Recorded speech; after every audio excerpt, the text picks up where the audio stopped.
Mais avant, clin d'œil à un marin genevois que vous connaissez bien, c'est Étienne David. Il a notamment dirigé le centre d'entraînement à la régate de Genève, dont a fait partie d'ailleurs votre tacticien Christian Val.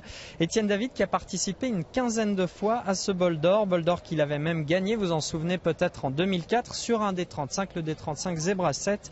Il était 7e et 2e meilleur M2 l'an dernier sur Teamwork. Alors s'il n'était pas au départ de ce bol d'or cette année, c'est qu'il s'est lancé dans une grande aventure. C'est une Transat 650. Pour la préparer, il est souvent en mer, peu à Genève, mais on a profité de l'un de ses rares passages à Genève pour l'interroger. Regardez. Après avoir goûté au plaisir de la course en équipage sur le lac ou en mer, le Genevois Étienne David se lance dans la navigation en solitaire pour une aventure magnifique mais redoutable, la Transat 650. Pour moi, c'est un nouveau défi. C'est vrai que j'ai commencé la voile professionnelle avec la course au large sur Merit Cup, sur une Whitbread. Ensuite, j'ai plus fait du côtier avec le Tour de France à la voile.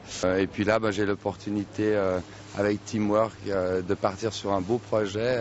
Et puis, voilà, c'était un moyen d'ajouter une carte un petit peu ou de découvrir une nouvelle facette de ce sport qui est ma passion depuis toujours. Une passion pour la voile, un rêve pour cette Transat 650, course éprouvante sans assistance qui relie le Brésil au départ de La Rochelle en France. Dans le milieu, on dit que c'est comme affronter l'Atlantique sur une coque de noix. Oui, c'est tout petit, l'intérieur est tout petit, surtout sur les prototypes qui ont une quille à bascule. Donc je pense qu'avec le temps et l'entraînement, on s'habitue.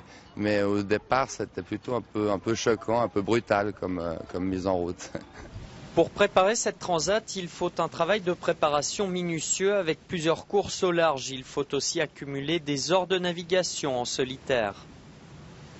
Il y a un parcours de 1000 milles à faire hors course. C'est un parcours imposé. Il va falloir que j'aille virer un rocher au sud de l'Irlande et revenir sur La Rochelle. Ça a été instauré il y a quelques années pour un petit peu prendre la mesure du bateau et des bonhommes et s'assurer que les gens qui veulent participer à cette course sont dans le coup, quoi.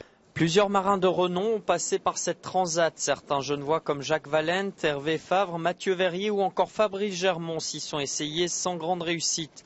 Étienne David, lui, peut compter sur un sponsor et mettre ainsi toutes les chances de son côté. Il vise une belle performance.